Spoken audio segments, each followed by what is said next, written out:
بسم الله الرحمن الرحيم. الحمد لله والصلاة والسلام على رسول الله. اللهم لا علم لنا إلا ما علمتنا إنك أنت العليم الحكيم. ربنا لا تزغ قلوبنا بعد إذ هديتنا وهب لنا من لدنك رحمة إنك أنت الوهاب. الله تعالى iltifotidan tafsirul Jalalayndan sura Baqarani o'qib ketyapmiz. 70-oyatga keldik. Bu oyatlarda Alloh taolo Bani İsrail qavmiga bir kalini bo'g'izlashga buyurganligi haqidagi qissalar so'zini ketyotidi. Bu suraning Suratul Baqara deb atalishidagi sababmi? E, Bu surada shu kala vaqtidagi so'zlangan bo'lishqa shu kala degan ism bilan Suratul Baqara deb atalgan ekan. Shu vaqtda Bani İsrailning ichida bir odam o'ldirilgan ekan.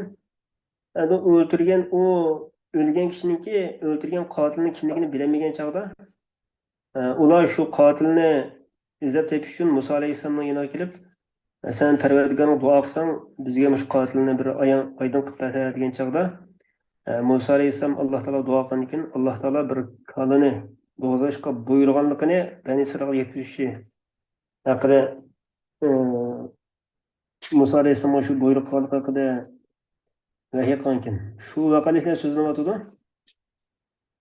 70. oyatda قالوا ادع لنا ربك يبين لنا ما هي إن البقرة تشابه علينا وإنا إن شاء الله لمهتدون.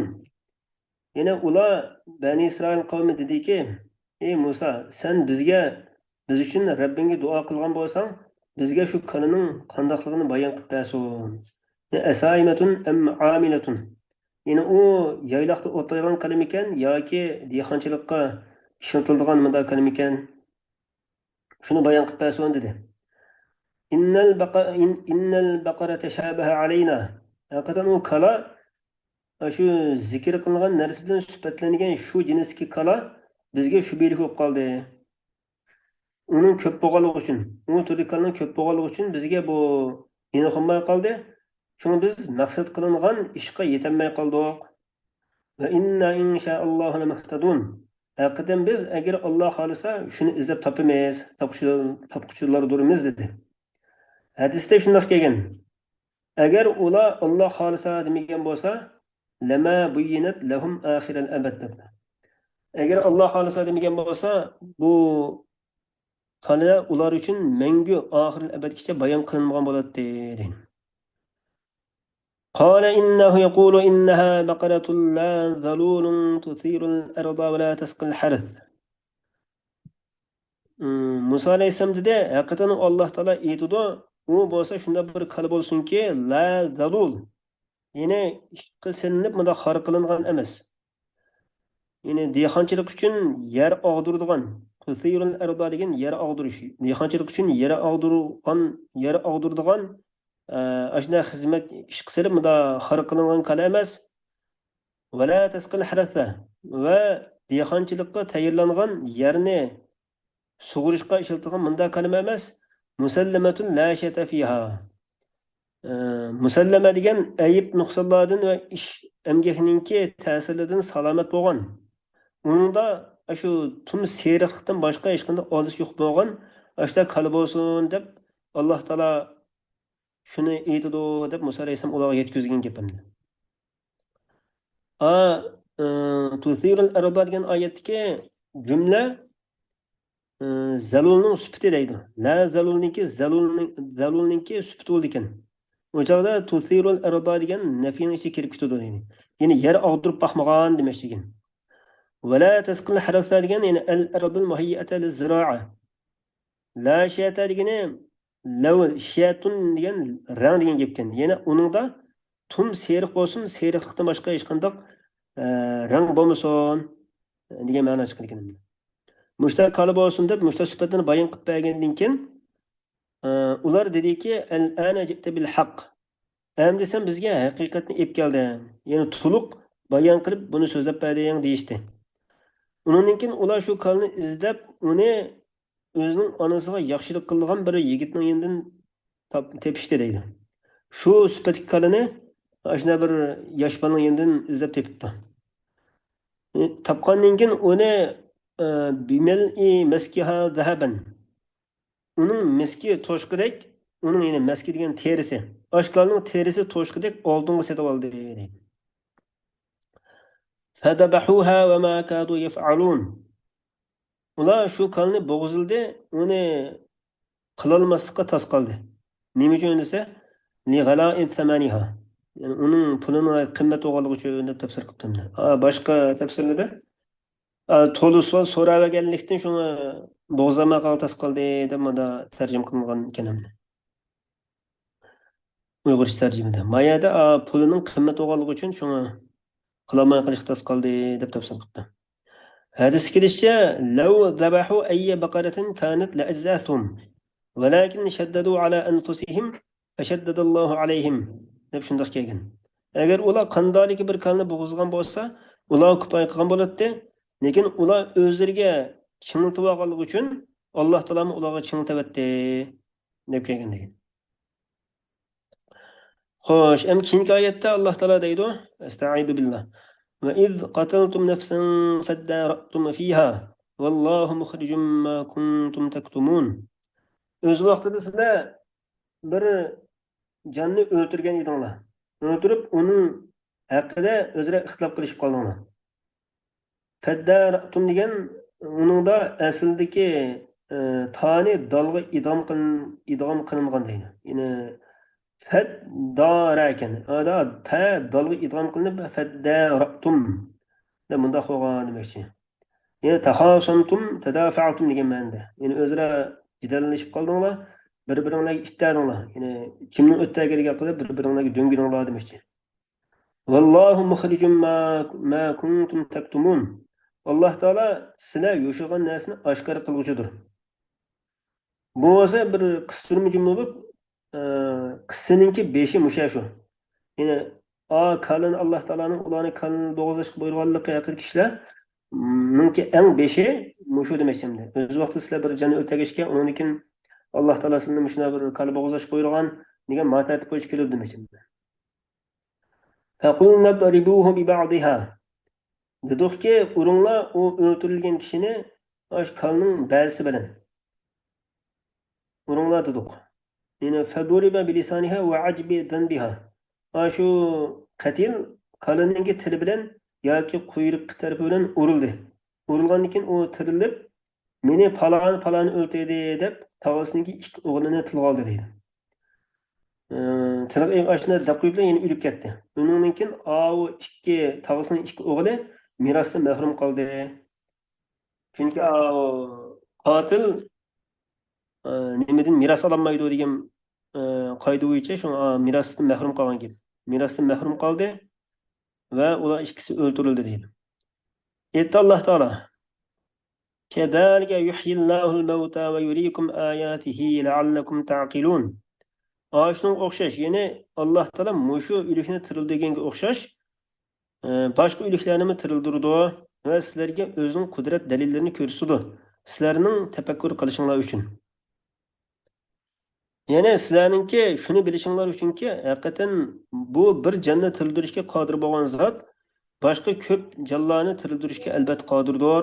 Shuni sizlar iymon etmamsizlar, iymon etinglar degan ma'no chiqadi. Keyingi oyat Alloh taolo deydi: "Estaizu billah. Thumma qasat qulubukum min ba'di zalik." Ey yahudiylar, shundan keyin sizlarning qalbinglar qetib ketdi. Ya'ni haqni qabul qilishdan qetib ketdi. Shu o'likni tirildirishdan iborat shu zikr qilingan ishlardan keyin va undan ilgariki nurg'unlagan mo'jiza alomatlar bo'lgandan keyin sizlarning qalbinglar texim qetib ketdi. Fahiya kal hijarati aw ashaddu qaswa. U qalb sizlarning qalbinglar bo'lsa toshga o'xshashdir, qattiqlikda yoki undan qattiqroqdir. Va inna min al-hijarati lama yatafajjaru minhu al-anhar va inna minha lama yashaqqaqu fa yakhruju minhu al-ma'. Haqiqatan o taşning taşlarning ichida uningdan yerilib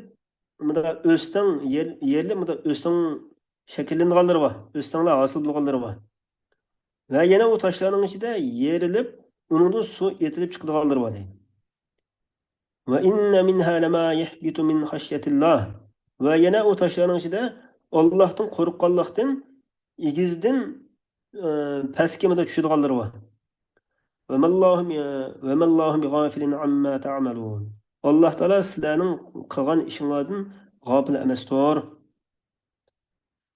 Yine yashaqqaqu degan aslidagi shinni tani shinga idg'om qilinib ketgan. Yatashaqqaqu. Tani shinga idg'om qilib yashaqqaqu demoqchi.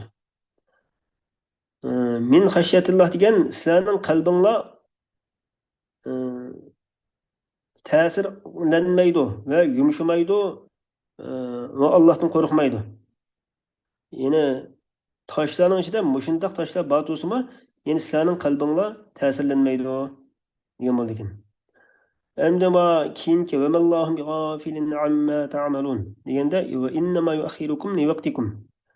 Alloh taolo sizlarning vaqtinglarni kechiktirdi. Endi sizlarni jazolashni kechiktirdi.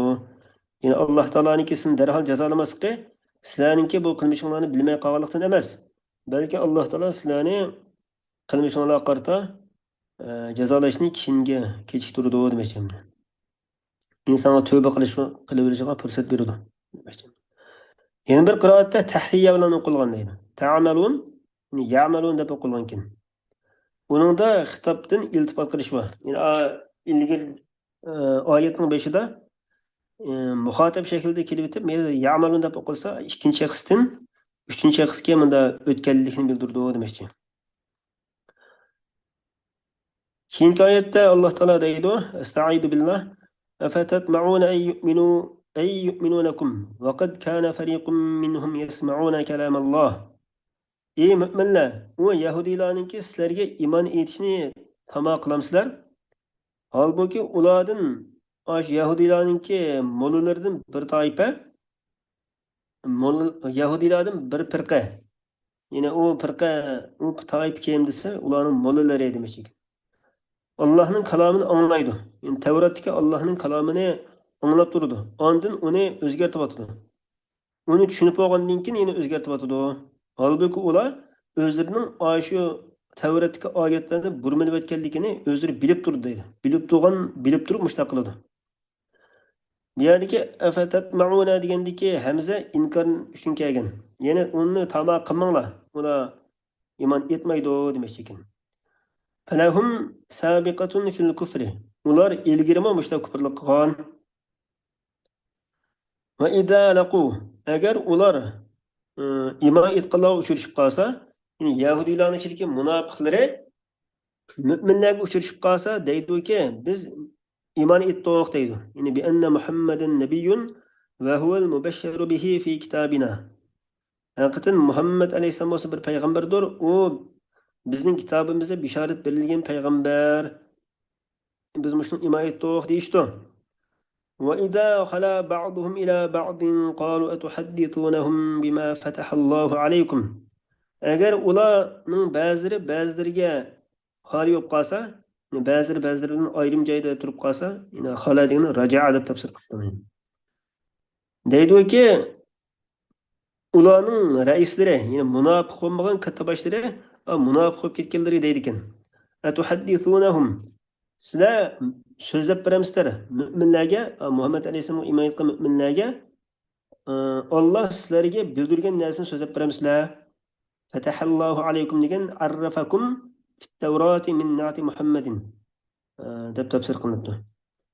Yine Alloh taolo sizlarga Tavratda Muhammad alayhisalomning sifatlarini tunishtirgan shu gaplarni ularga so'zlab beramsizlar. Ya'ni ularningki Parvardigoringlarning huzurida sizlarga hujjat qilib keltirib olishi uchun shunday so'zlab beramsizlar. Sizlar buni o'ylamamsizlar deb shunday deydi. Yuhajjukum degan liyuhasimukum degan ma'noda. Ya'ni lam sayruratni bildirdi, o'rilish. Sizlarga hujjat keltirib olishi uchun.